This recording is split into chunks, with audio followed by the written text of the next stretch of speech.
কোথা থেকে এত মেঘ আসে, কোথায় বা উড়ে যায় ধীর মন্থরভাবে, কখনো একা, কখনো দোকা, কখনো বা সবাই মিলে হাত ধরে একসাথে। তখন সম্পর্কগুলো মিলেমিশে একাকার।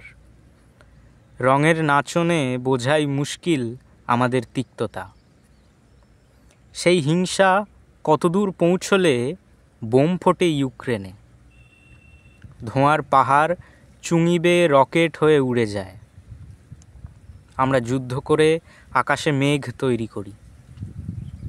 আর 5টা জিনিসের মতো মেঘেও ভেজাল।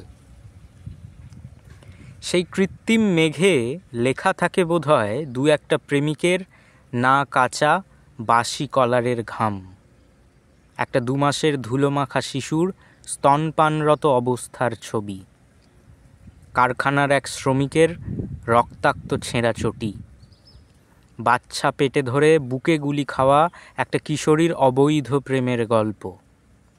সব থেকে যায় ভারত মহাসাগর থেকে ওঠা বাষ্পের গায়ে।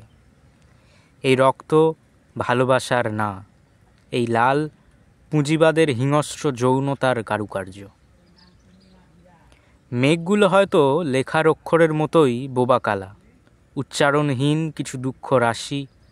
কথার মতো সুর নেই, সুর তো আবেগ তৈরি করে, পুরনো গলার স্বরের মতো।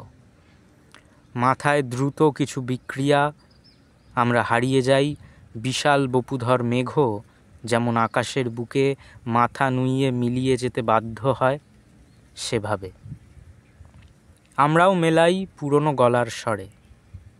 কিন্তু মেঘের ভেজাল আমাকে ভাবতে শেখায়, পুরনো স্বর হয়তো বদলে যায়, পুরনো মানুষও।